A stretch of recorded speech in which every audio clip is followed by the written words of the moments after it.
You can't pay me back. You can't pay me back for that missed opportunity.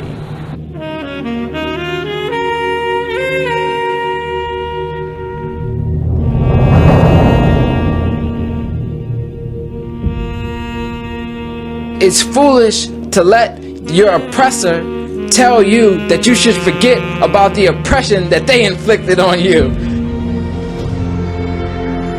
And everyone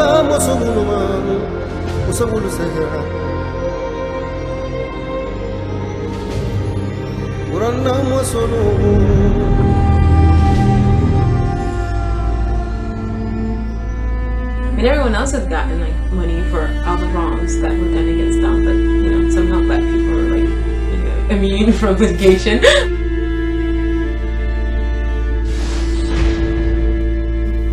To be African means to own my connection with my history without apology.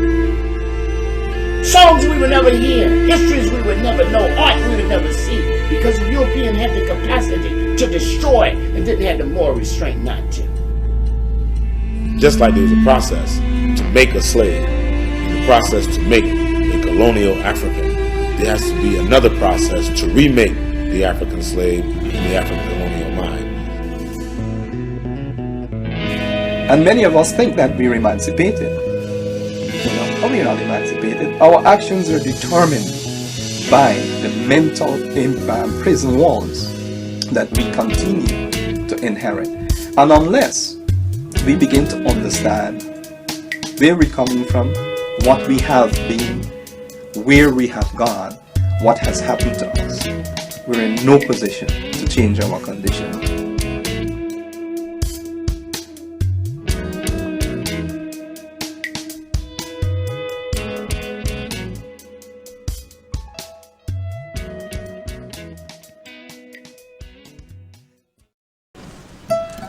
To transform ourselves, it is essential that we also transform our names. I mean, the naming process itself is a process of creation.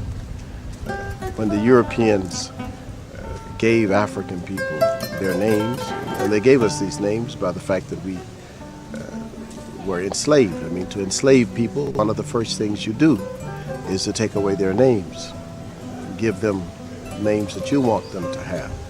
And every name that African people wear that is not an African name is indeed a sign of being a conquered people.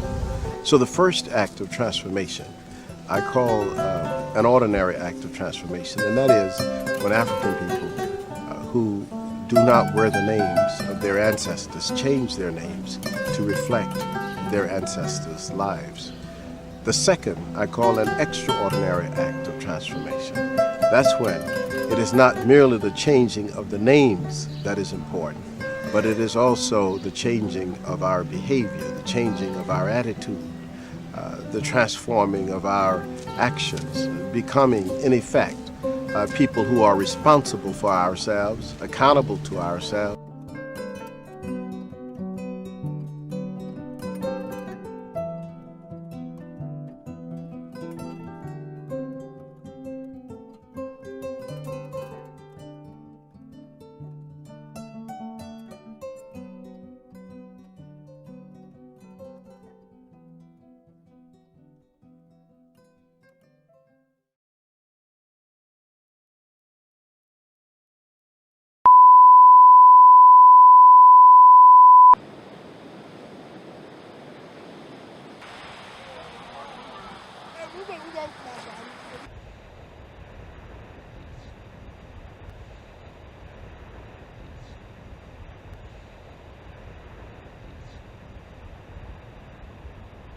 This is St. George's Castle or Elmina Castle.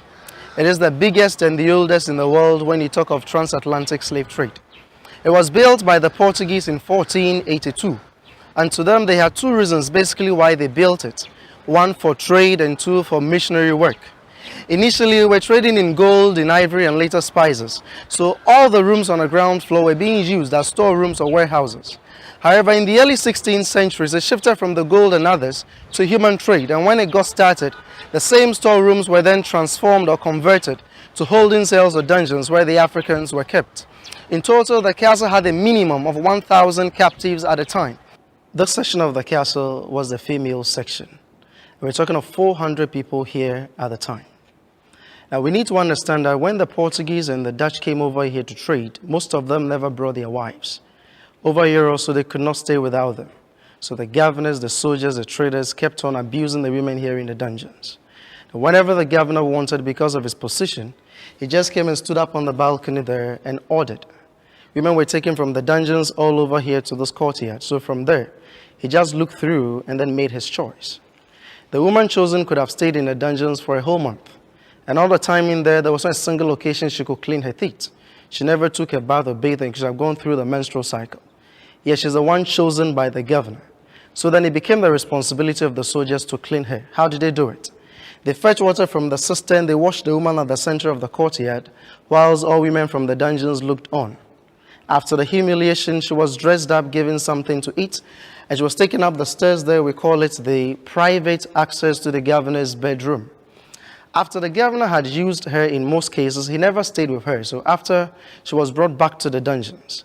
Instances, the story says that before the woman moved from the governor's place to the dungeons, soldiers bringing her had taken advantage of her. So the least we could say is that before she got back, she could have been used by several men. And those that became pregnant were subsequently freed or liberated. We need to understand they came not only from today's what is known to be Ghana alone, but also from entire West African sub-region. So that when the woman was free, she could not move back to where she came from. Secondly, the Europeans never wanted their own babies to go wayward or astray. So some houses were built here in the town where those found pregnant were kept. And here now in Elmina, we are still having people bearing names like Da Costa, Da Silva, De Vere, Vroom, Smith, Hutchison, Peterson, and such other European names. Here is a cannon ball. 8 of such were all over here before. Each one of them had chains on it, and they were used to punish the women who to them were very difficult to handle. And in those days, when they said the woman was difficult, in most cases, she refused or resisted from a soldier. So for refusing or resisting, she was pulled out of the dungeons to the courtyard, chained to the ankles or the legs with 2 cannon balls. And be it rain or shine, she was made to stand in it for as long as they wanted, no food as punishment. Except these 2 cells over here, all other rooms on the ground floor were the holding places for male captives. And at the time, this section of the castle had 600 men. On top of the dungeons all around were the residences for the soldiers, the traders, and the pastors. On top of them also, we had the deputy governor, and then on top, the governor. So basically suggesting that the importance the person was perceived to have been, the higher up he lived. At the center of the courtyard, we have the church for the Portuguese. It was called St. George's Catholic Church. When the Dutch came over, they divided the church into 2.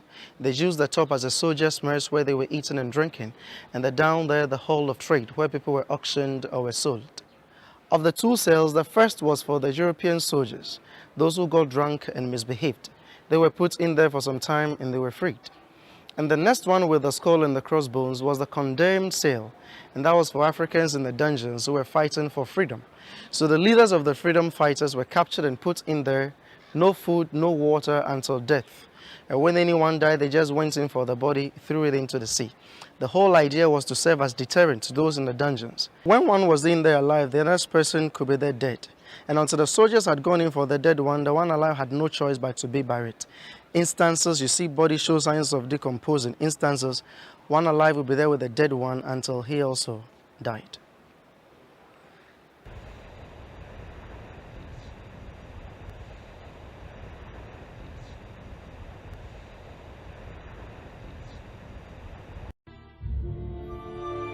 I shudder when I come here to Elmina. Some people call it a castle, but it's really the dungeons. And the reason I shudder is because the most horrible things happen here. And I'm most touched. And in fact, the thing that disturbs me most is that right here behind me was a church, situated over the dungeons, And all around this church were dungeons where hundreds of Africans were held in bondage. And on Sunday mornings, you could hear the wail and the moans of the African people combining with the sacred or so-called sacred hymns of the Christian people to produce the most terrible dirges of death you would ever hear. And the African people would always say, as I say even till this day, where was God then? Where was God when all of the horrors that happened here, when the brutality that happened to the Africans happened here? This is the question that must be asked. It's a question that cannot be answered because actually it was human beings who did this.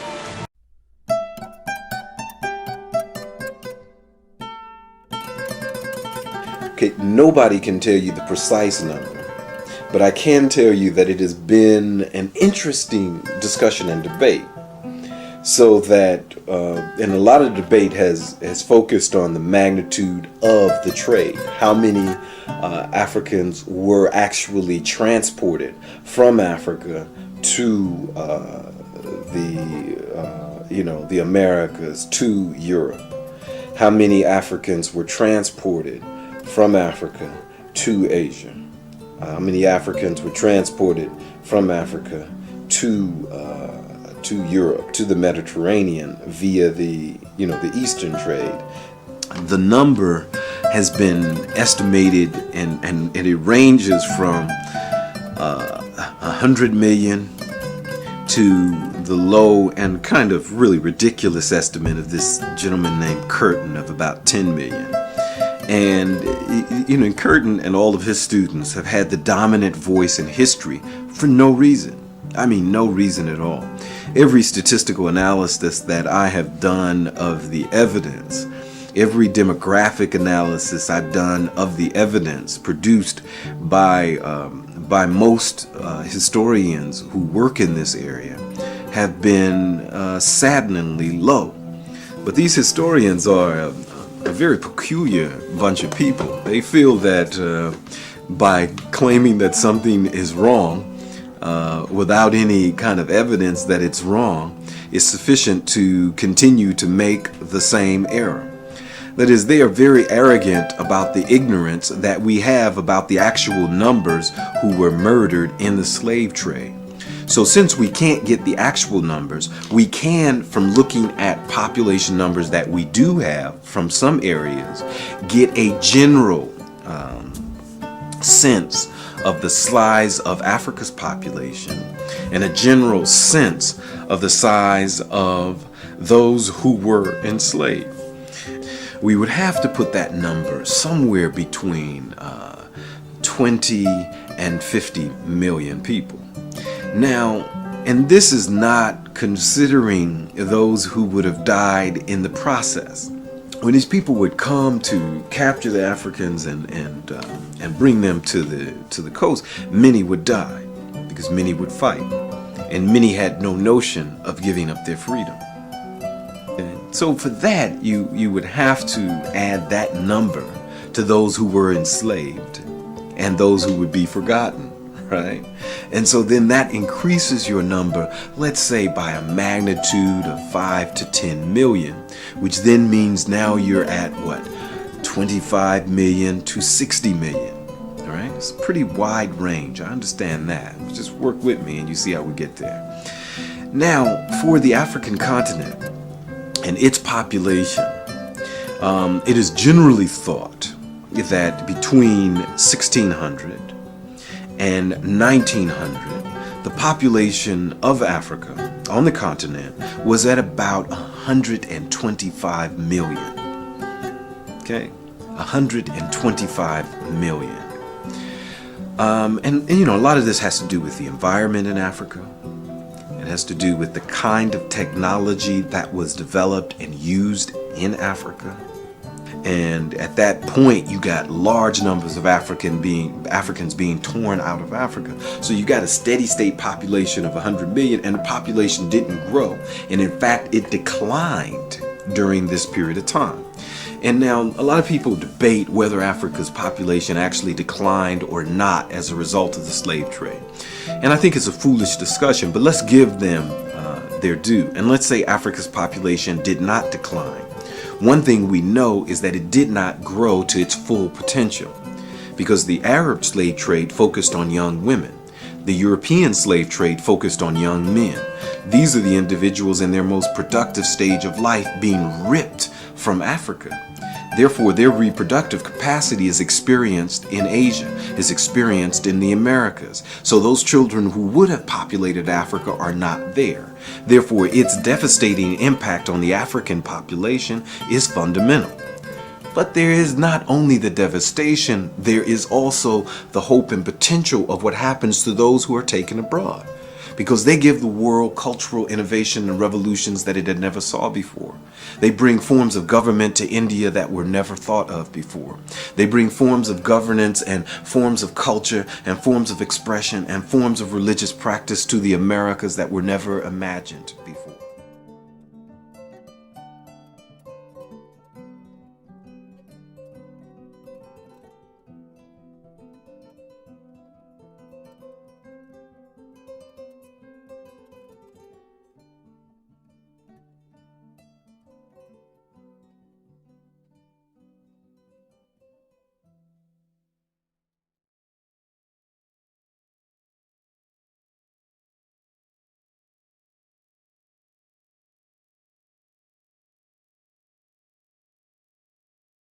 Appreciating what you said, if I understand correctly, the impact of the enslavement on African is that it created a Holocaust. And by Holocaust, I mean a morally monstrous act of genocide that is not only against the people themselves, but also a crime against humanity. And it expresses itself in three basic ways. First, the morally monstrous destruction of human life. See, we have to start with that. That's why we can't call it slave trade. And I need to stop here and say that what the oppressor does is always try to deny what he did and to make people believe they're responsible for their own oppression. All oppressors do that. Whether we're talking Pittsburgh or Palestine, whether we're talking in the United States or the Soviet Union or wherever else people were or are oppressed. Do you understand that? The Europeans have oppressed the world, and they want the world to believe that they are somehow saving us. They did it with the Native Americans, they did it with the Africans, they did it with the Latinos, they did it with the Asians, and they even do it to some of their own people. So we have to realize that the ruling race class will always try to deny the effect of and the responsibility for the Holocaust. And they do that first by trying to call it other names like trade. Now, if the Holocaust or enslavement is only trade, then it's business gone bad with collateral damage. If, however, it is what I said, the moral and monstrous destruction of human life that results in genocide, both as a cultural and physical expression, then that's a gross injury that requires reparations. The other thing they try to do is make us responsible for our own enslavement. And here they collapse three kinds of people: perpetrators, collaborators, and victims. You can't do that. The perpetrator is clearly the European. The collaborator, some Africans did. I don't need that, but that doesn't mean continental Africans did and we didn't. No, we're the same people. That's what people say. I want the continental African to apologize for me. For what? That's my family. The European needs to apologize. The continental African, I'm the continental African. I'm just here now. But that doesn't even make sense. It's like going to the Jews and telling the Jews, you know what? Y'all, some of y'all collaborated. There was Jews in the Nazi army. There were Jews on the corner that turned each other. There was something called the Judenrat. The Judenrat is Jewish council in Germany. And they actually selected people to be killed and sent and rounded them up for the people, identified them. Imagine people looking for their families and saying, y'all need to apologize, y'all quit. The Jews are never called responsible for their Holocaust. Only Africans are, you see. We don't say the Jews are responsible because we know in the final end it's the Nazis that killed them. Just like we know it's the whites that killed us.